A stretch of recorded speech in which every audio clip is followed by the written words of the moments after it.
Oi gente, tudo bem? Bem-vindos a mais um vídeo do Pop Cultura. Meu nome é Julia Guzman, eu sou editora aqui do site. E hoje estou muito feliz porque eu vou falar sobre uma das minhas produções favoritas da Netflix.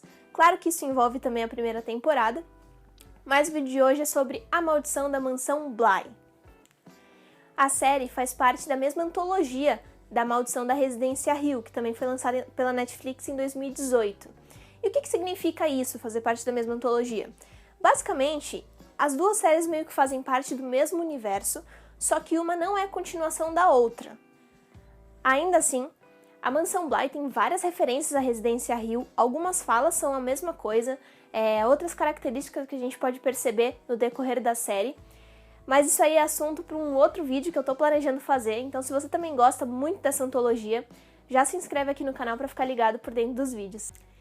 E essa questão das séries serem da mesma antologia, mas serem diferentes, acabou dando o que falar aí nos grupos dos fãs, porque algumas pessoas acham que, por serem histórias diferentes e não terem o mesmo propósito, elas não devem ser comparadas. Outras pessoas acham que, sim, por serem parte da mesma antologia, elas podem sim ser comparadas. Eu, particularmente, acho que a comparação é inevitável. Por quê? Porque, além de ser parte da mesma antologia, é o mesmo criador, Mike Flanagan. As séries têm pontos em comum que podem ser relacionadas uma com a outra. Parte do elenco é a mesma, esse aqui é um ponto-chave, né? Então faz muito sentido a gente comparar uma com a outra. E, enfim, ela faz parte do mesmo universo, então eu acho que é totalmente natural as pessoas terem uma preferência. Muita gente fala, não, eu preferi a Hill, preferi a Bly. Eu prefiro a Hill ainda, mas eu vou entrar em mais detalhes sobre isso mais pra frente. Dito isso, bora falar sobre a Mansão Bly. Para começar, eu acho que talvez vocês até já tenham visto essa história em algum lugar, porque afinal de contas ela é baseada em um clássico da literatura chamado A Volta do Parafuso, de Henry James. Foi lançado em 1898 e já serviu de inspiração para outros filmes, como Os Outros, lançado em 2001, e Os Órfãos, mais recente, em 2020, que não agradou muito a crítica não. E nesse recorte da Netflix, a Mansão Bly conta a história de uma jovem americana chamada Danielle Clayton. Ela tá morando na Inglaterra e ela decide se candidatar a uma vaga de au pair, ou, na linguagem popular, babá. E aí ela passa nessa entrevista e ela tem que, então, cuidar dessas duas crianças que vivem na Mansão Bly. Que, por sinal, não são meras crianças, são crianças com sotaque inglês. E isso, numa série de terror, meu amigo, dá o que falar. E aí, ela passa a morar então na Mansão Bly, conhece outros empregados que vivem lá, porque as crianças não exatamente têm uma família próxima, né? O único parente próximo é o tio delas, que foi quem entrevistou a Dani, mas ele não tem um contato muito próximo mesmo com as crianças. Então, ela passa a morar na Mansão Bly, e é aí que ela começa a perceber várias coisas misteriosas e estranhas que acontecem por lá. Aliás, falando em coisas estranhas e misteriosas, mais uma vez a gente tem muito fantasma para caçar durante a série. Se você assistiu a primeira vez e não encontrou muito fantasma, assista de novo com mais cuidado, olhando os cantos de cada frame, porque tem muito fantasma para caçar de novo. E o bom é isso, né? Porque se a trama tá chata, a gente fica caçando fantasma. É uma alternativa boa. Mas esse não é o caso da Mansão Bly, não. Em relação à temporada, eu achei um pouco mais cansativa do que a Residência Hill. Eu vou chamar de temporadas, tá? Apesar de ser outra série da mesma antologia, eu vou chamar de temporada pra ficar mais fácil. Primeira temporada, Residência Hill. Segunda temporada, Mansão Bly. Eu achei essa temporada um pouco cansativa e até o quinto episódio ali, até um pouco maçante, sabe? Era muita informação sem quase nada de explicação. E isso acabou me deixando um pouco confusa e tudo um pouco mais lento do que a gente viu na Mansão Hill. Mas não foi aquele maçante que te fez parar de assistir, sabe? Pelo contrário, eu quis assistir ainda mais, quis terminar rápido porque eu queria entender o que estava acontecendo ali naquela mansão, apesar de não ser uma história tão de terror assim. E eu acho que querer saber o que tá rolando ali é um dos pontos chaves para entender a Mansão Bly. Porque ali, quando a gente chega no quinto episódio, mais ou menos no meio da série, a gente começa a entender que ela não é exatamente sobre o que a gente achou que fosse. E aí, quando eu comecei a perceber isso, eu entendi que a série tinha uma profundidade muito maior do que eu pensei que ela tivesse. E que, de fato, não é uma série pra gente caçar fantasma ou levar susto, Como a Residência Hill também não foi, né? A gente sabe bem disso, que tem uma mensagem por trás muito mais forte do que jumpscare, até porque não é uma série que usa muito do recurso de jumpscare. Só que na Mansão Bly eu acho que isso é ainda mais forte, porque ela traz uma reflexão imensa sobre a nossa vida e principalmente sobre a morte e o luto. E como isso tem influência, né, tanto nas pessoas que morrem, quanto nas pessoas que ficam. E o que me encantou nessa série foi a forma delicada e até sutil como eles trouxeram esses assuntos à tona. Bom, agora eu vou entrar em alguns detalhes mais específicos da trama, então se você ainda não terminou a série, dá uma pausa nesse vídeo, vai lá assistir, a não ser que você goste de receber spoiler, daí tudo bem, pode continuar aqui. Sobre o que eu falei, né, da relação com as pessoas que morrem também tá na série, eu acho que um exemplo muito claro disso é a Hannah. Eu acho que ela é exatamente isso na série, né? Ela é uma metáfora da aceitação da morte, da própria morte. E por isso que em todo momento ela tá com as pessoas e as pessoas conseguem vê-la por ali, porque ela ainda não aceitou que ela tinha morrido.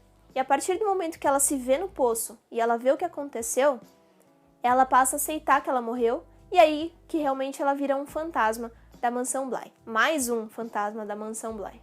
E algo que me encanta muito desde a primeira temporada dessa antologia é a forma de ter diferentes interpretações sobre o que acontece ali. Porque assim, o roteiro é muito fechado, é fechadinho, é perfeito, é muito bom mesmo.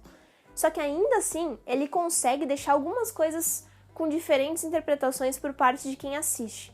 E isso pra mim é genial, porque o esqueleto da história tá formado, né? O esqueleto é aquele ali, aquilo é o que tem que ser entendido, aquilo é o que é, e não tem discussão. Só que em meio a esse esqueleto, digamos assim que é um tronco, tem alguns galhos que as pessoas podem interpretar de maneiras diferentes. E isso é incrível, isso pra mim é genial. E com essa abertura para diferentes interpretações, começam a surgir várias teorias dos fãs, é lógico, e isso é muito legal. E uma das que eu mais gostei foi que a série também trata de uma questão de purgatório ali, né? Naquele momento que eles entram em transe, a gente vê muita diferença entre a transe da Flora, por exemplo, da criança, e a do Peter Quint. Por quê? Dizem, né, por aí, que o Peter Quint era uma pessoa ruim. Então, toda vez que ele entrava naquela transe, né, que era a porta batendo, ele ia para um dos piores momentos da vida dele, para uma memória ruim. E que isso, de certa forma, é o inferno dele. Diferente da Flora, que ia para um lugar bom, para uma lembrança boa, porque ela era uma criança, ela era inocente, e a gente percebeu na série, né, que ela não é uma pessoa má. Então, essa questão de dar aos fãs essa criatividade, esse empoderamento de criar teorias é algo que merece ser muito exaltado, porque não é fácil de fazer, né, de forma que as coisas se encaixem. Não é que ele deixou um furo no roteiro e aí os fãs precisaram teorizar para criar a resposta para aquilo. Não, pelo contrário, tudo é muito bem respondido e muito bem definido. E ainda assim, né, essas teorias são como um plus, como um extra que a gente pode criar. Então, o roteiro pra mim foi impecável, apesar de ter achado ele um pouco cansativo ali na primeira metade. O final pra mim valeu super a pena. Bom, e algo que eu também não posso deixar de elogiar nesse vídeo é o show de atuações que essa série tem. A maioria do elenco já muito conhecido pelos fãs da Residência Hill, porque grande parte deles já participou da primeira temporada, né, como é o caso da própria Dani, que era a Nell, na outra temporada, a atriz Victoria Pedretti, o ator Oliver Jackson Cohen, que agora interpreta o Peter Quint, mas na primeira temporada foi o Luke, o próprio Henry Thomas, que nessa temporada faz o tio das crianças, e na temporada passada era o pai da família Crane, a atriz Carla Gugino, que era a Olivia Crane na outra temporada, e nessa temporada volta como a Jamie mais velha, e claro que eu não posso esquecer a Kate Siegel, que era a Theodora na Residência Hill, e agora ela volta como a Mulher do Lago. E essas grandes atuações não ficam só com o elenco mais velha guarda da série, não. A gente teve surpresas muito boas de elenco nessa temporada. As próprias crianças, elas dão um show, elas são muito boas. E pra mim, os dois grandes destaques, né? A Amelia Eve, que é a atriz que interpreta a Jamie jovem, que fez um trabalho incrível, ela é nova, assim, não tem muitos trabalhos ainda, acho que esse foi talvez o trabalho mais importante que ela tenha feito até agora, e ela tá sendo super reconhecida, muitas pessoas elogiando ela, então eu deixo aqui também o meu elogio, porque acho que ela foi muito boa, foi uma surpresa muito boa. E claro que eu não posso esquecer da Tinia Miller, que fez a Hannah nessa temporada. Ela foi incrível, acho que foi também um ponto alto da série, um show à parte. Então essas adições no elenco foram muito positivas. Eu espero que elas voltem para uma terceira temporada, a gente ainda não sabe se vai ter terceira temporada, mas eu espero que sim. E espero que esses dois elencos aí de novo sejam os responsáveis por uma nova leva de episódios. Enfim, eu vou ficando por aqui, acho que eu falei tudo que eu queria sobre essa série. Eu particularmente me senti mais envolvida pela Residência Hill, mas aí eu acho que também é uma questão do propósito mesmo da série, né? Era uma família e tinha toda aquela questão familiar da coisa, do apego com a casa e tudo mais. Mas eu gostei muito da Mansão Bly. Gostei mais da segunda parte, né? Não fui tão envolvida pela primeira parte, mas em nenhum momento quis parar de assistir. Justamente o contrário, eu queria assistir cada vez mais para saber logo o que estava acontecendo e querer entender toda a história. E sim, ficou muito claro no final que não se trata de uma história de terror, não se trata de uma história de fantasmas, né, como eles dizem, e sim uma história de amor. E com certeza é isso. É uma reflexão muito boa sobre vida e morte e como a gente lida com essa morte das pessoas que a gente ama. E, enfim, eu super indico a série. Se você não assistiu ainda, assista. Se você chegou até aqui sem ter assistido e tomou spoiler, assista mesmo assim. E eu queria pedir pra vocês deixarem aqui também nos comentários o que vocês acharam, se vocês gostaram do vídeo, se vocês gostaram da série, se vocês concordam, enfim, vamos bater um papo aí.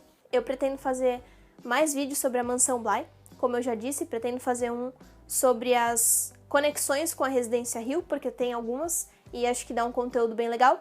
E também queria fazer uma explicando o final, muita gente não entendeu, muita gente deixou de entender algumas partes da série. Queria pelo menos explicar ou então falar um pouco das teorias também. Acho que dá pra juntar isso num vídeo que vai ficar bem legal também. E aí eu vou postando aqui, então se inscrevam aqui no canal pra ficar por dentro das novidades. E é isso, um beijo e até a próxima!